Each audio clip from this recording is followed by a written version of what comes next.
Hello and welcome. Today we're in the upcoming Tier 10 Soviet cruiser, the Smolensk. And I think out of the ships being tested right now, the Smolensk takes the crown. She's a ship very similar to the Colbert, so a lot of the comparisons when I go through the positives and negatives of the ship will be compared to the Colbert. But of course, she can be compared to other ships too. So, what is she like? Well, she has 480k DPM, which is an insane number, although she does not have anywhere near what Colbert does. Colbert has 740k, so that's still a step above the Smolensk. However, what Smolensk does have is that she can actually put her shells where she wants to, because these shells are much faster and they have much flatter firing arcs. Now, of course, this isn't always an advantage because it means you can't fire over islands as easily as Colbert can. But let's be fair, being able to put your shells at range where you would like them to be is fairly important, and I think that this is an advantage. Especially since Smolensk also has a smokescreen, which allows you to do things that the Colbert simply cannot do. She also has very fast turret traverse, 7 seconds, but that's also similar on the Colbert. She also has very strong anti-air, just like the Colbert. And she has torpedoes, unlike the Colbert, which is interesting because French cruisers generally seem to have torpedoes, but the Colbert does not. However, the Smolensk does have them. They are 8 kilometers, but they only go 60 knots. They have 1.2 kilometer concealment, so these torpedoes are like a weapon of desperation. She's also really fast. She gets up to 36.8 knots, which is quite something on a light cruiser. However, there are a bunch of downsides too. First of all, something that's mediocre about her is her surface concealment, which is at 10 kilometers. For a ship this squishy, I don't know if that's good enough. However, her air concealment is very good at 4.6 kilometers, meaning that you can turn your anti-air off and then planes fly closer, you turn your anti-air on, and you basically murder all the planes. Which is great fun, and all the CVs definitely deserve that. Now, some of the downsides of the ship. The gun caliber, just like the Colbert, is destroyer caliber. This one is 130 millimeters, meaning that you can penetrate 31 millimeters of armor. With IFHE that gets up to 28 millimeters. This is okay, and I think IFHE is very much necessary on the ship. However, it does mean that you can't, for example, penetrate the standard 32 millimeters of armor of battleships, and you can't even penetrate the 30 millimeters of armor that many cruisers have on their decks in the middle of the ship. And this is a pretty big issue. Colbert has the same problem, which often means that you end up being mostly a fire starter to deal damage to big ships like battleships. And you'll see there's plenty of this in this match. You'll see that something like half of my shells shatter usually. Another problem is that this ship is the squishiest tier 10 ship in the game. Well, if you exclude destroyers, I suppose. She only has 32.4k HP. This is the lowest HP of any cruiser at tier 10.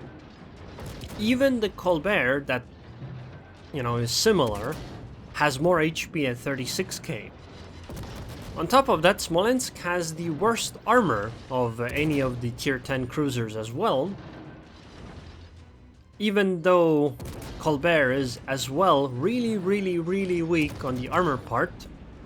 The citadel armor of the Colbert is 80 millimeters, on the Smolensk it's 70.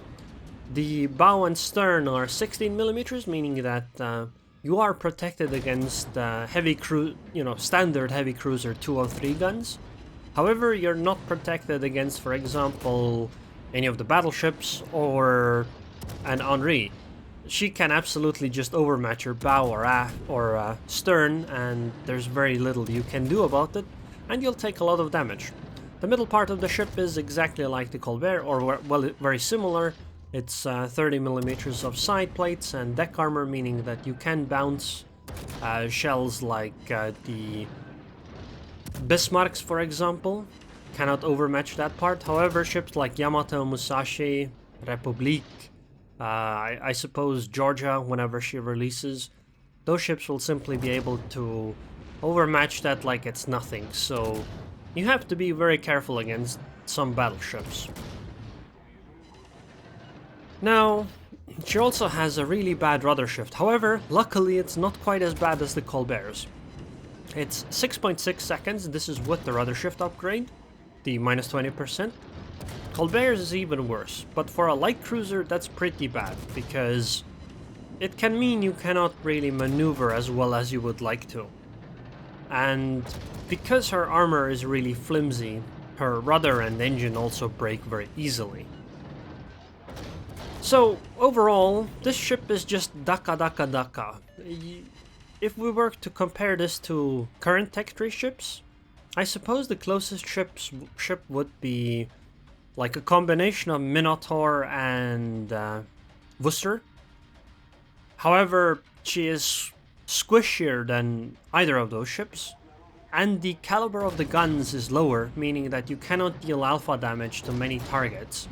And as a result, even though your DPM numbers are incredible, you might not actually be nearly as scary against battleships. However, against destroyers, oh my god, these ships just destroy destroyers. And with IFHE, she is also fairly effective against a whole bunch of cruisers. And so you really shouldn't challenge these ships in something like a Des Moines unless you have very easy opportunity to citadel her. I haven't really used her torpedoes all that much, so I can't really speak much to them. However, numerically they do seem like a weapon of last resort. Something that keeps a battleship from wanting to round the corner to rush that Smolensk. This is something fairly useful, something that the Colbert does not have. Her heel is, as far as I can understand, rather standard. Perhaps there is something special about it, but I haven't really noticed it. And honestly, the type of gameplay you'll run into is mostly just try to find islands or other avenues where enemies are pushing, use your smoke screens and whatnot to just shell as much on the enemies as possible. Now her AP is also fairly useful. Something that I noticed was much less useful on the Colbert, but I suppose it's the fact that the shells just go faster. That AP is fairly useful. Now, the ship has 4 turrets, unlike the, I don't know, 1 million the Colbert has, meaning that you don't really ripple fire, you tend to salvo fire, and it's not really as annoying to do, I suppose, because the guns don't get quite out of sync as much. These are actually quad turrets, by the way, meaning that you have 4 guns per turret, so she actually has the same number of guns as the Colbert does, but her reload is much slower, it's something like 4 seconds, compared to the Colbert's like 2.4 or something along those lines. Okay, so far in this game, by the way, this is the new map as well. This is the map called Greece. And the position I'm in, that I've been in this entire time, you notice the 3 islands that are around me? This position is damn incredible for a ship like this, because it gives you so much cover, and I don't really even have to use my smoke screens all that much, which is really nice. I think she does get destroyer smoke screens, so you only get one, or sorry, not destroyer smoke screens, but you get limited smoke screens. You only get 1 smoke screen. And honestly, I expect that the ship is eventually going to be nerfed during the testing. She'll probably either get like a heel nerf or maybe DPM, or maybe her shell arcs will be worse. I'm not sure, but right now she is incredibly powerful in my opinion. I'm not sure how much I like a ship like this being in the game, but I think, you know, it could be a lot worse. She's really squishy, meaning that almost anything can duel this ship. Like, if you're even though this ship is really good against DDs, I would argue that a Harugumo might sometimes even be like, yo, Smolensk, I'm just gonna duel you and win, because Harugumo has enough DPM and Smolensk is squishy enough that Oh wow, 360 non-penetration and 170 penetrations, meaning that a lot of my shells just shattered. But they still start fire, so that's okay. But yeah, I think a Haruguma could easily sometimes decide to duel a ship like this, or maybe like a Colbert or some other very fast DD, because the ship is just so flimsy that whoever starts the fight out might end up just having enough damage output in the first few seconds that, you know, the other ship aligns their turrets and whatnot, that they would simply win the fight. So, since the enemy team seems to be losing, I have decided that I'm gonna push into the B cap eventually. I mean, this ship isn't horrible for it, but it's not great either. She has 10-kilometer concealment, meaning that, you know, there are many ships that can outspot her. So you really don't want to do really risky maneuvers like you do with a Minotaur, especially since she isn't nearly as maneuverable, and she doesn't have the same type of acceleration that the Minotaur has. So you want to be rather careful with a ship like this. On the other hand though, you can go alone against CVs because your anti-air is insane. It's utterly insane. Sure, you can be hit sometimes with CV planes, however, quite often you'll find that all the planes just fall out of the sky and the CV learns very quickly that maybe dropping on you is not the greatest idea. So I'm gonna try to get the cap at this point. 10 seconds to go, and at that point I'll just go guns blazing towards the enemy. First of all, they're busy with the Vladivostok and the Yamato, and second of all, I think we've won the game, so I might as well do it right now.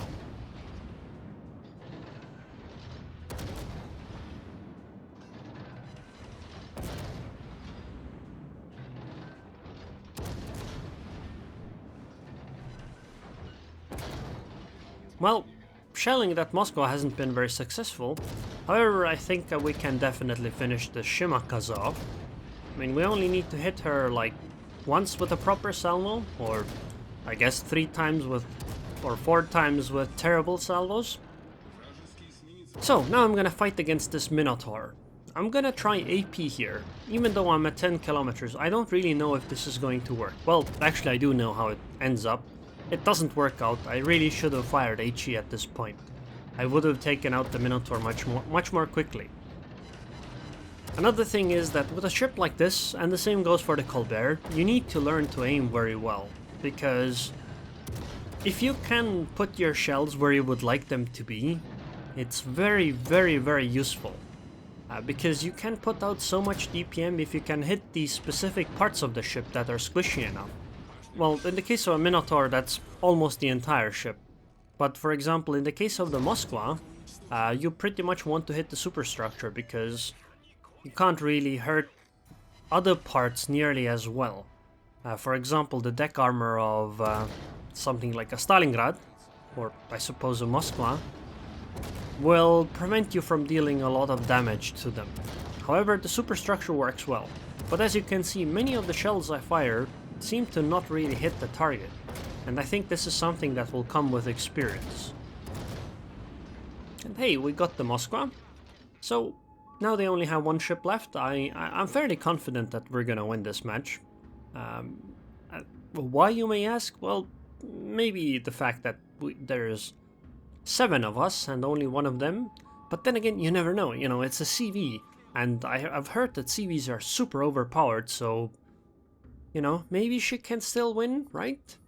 Probably not, because we have our own CV that counteracts her. Well, it's fairly safe to say that the enemy CV is more or less where her last known position is, and it seems the Audacious actually decided to fly planes at me.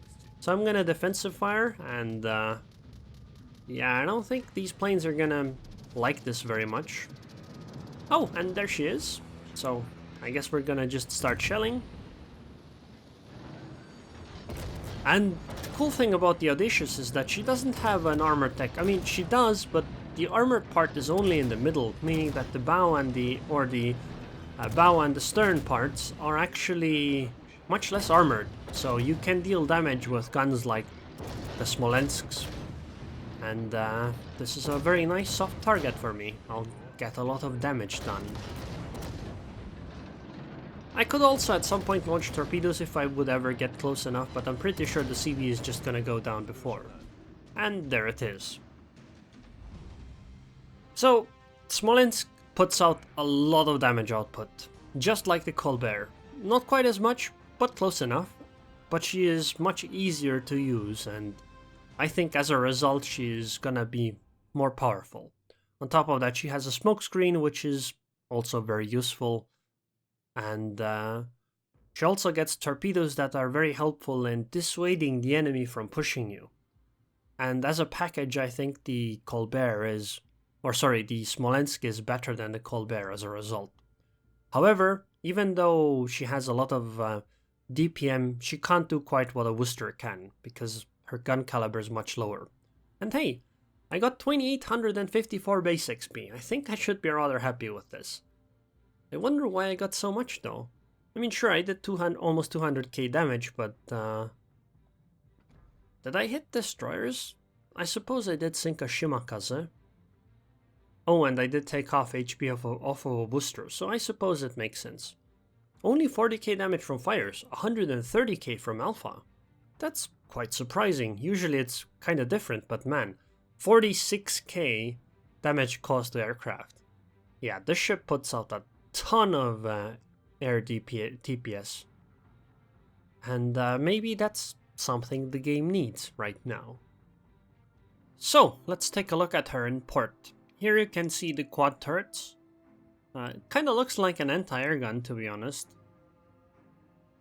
She looks really nice. I like the camo. I think the camo looks really good on her.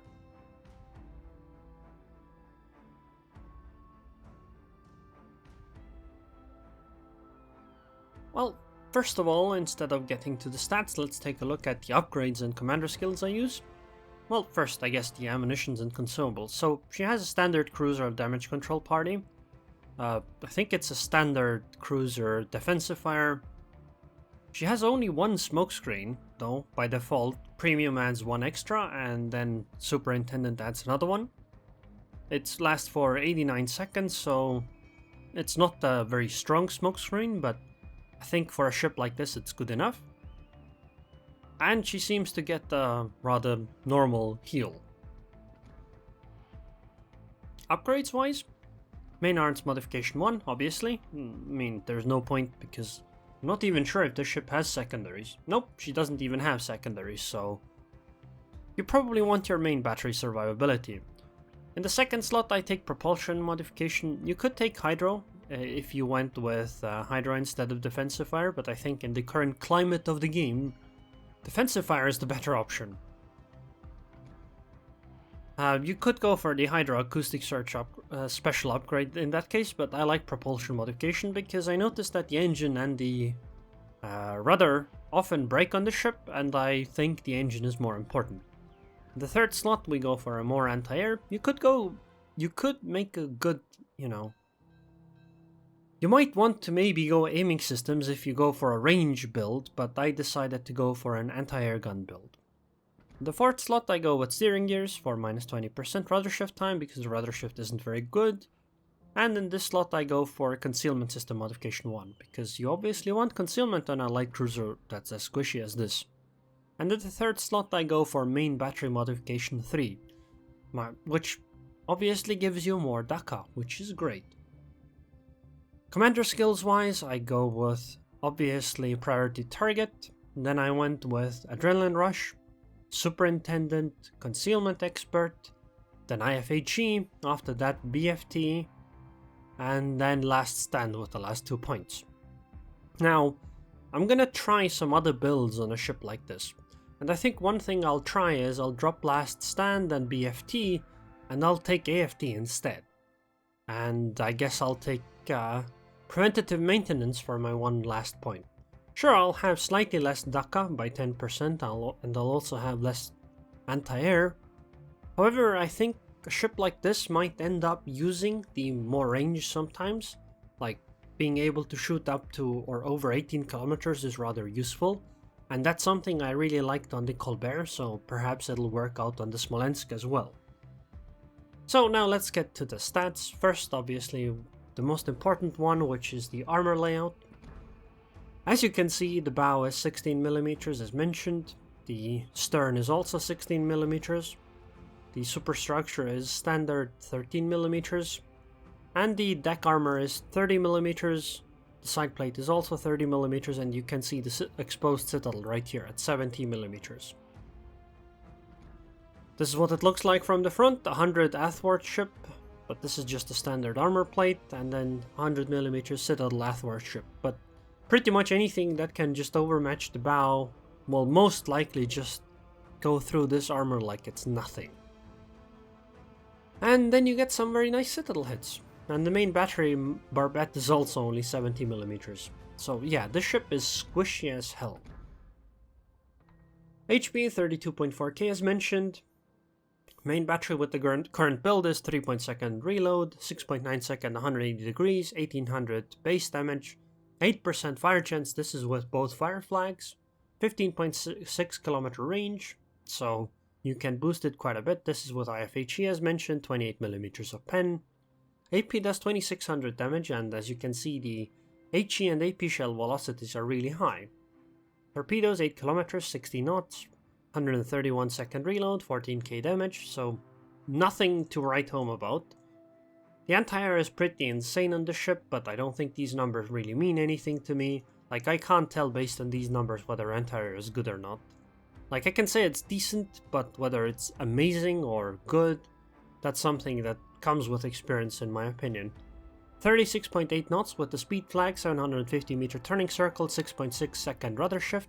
So she would be fairly maneuverable if her rudder shift were better. I suppose you could consider the rudder shift upgrade instead of concealment, but I probably wouldn't go for it.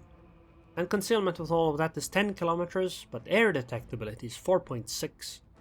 And this is pretty amazing because you can surprise CVs, and that can wipe out quite many planes. So yeah, I think the Smolensk is really fun to play, and I think she's also really good, and I honestly expect some changes to her because, like mentioned earlier, she's a work in progress and thus subject to change. Anyways, I hope you guys enjoyed this video. I would like to thank the patrons on Patreon. Thank you very much for your continued support, Ryder, and I hope I'll see you guys next time.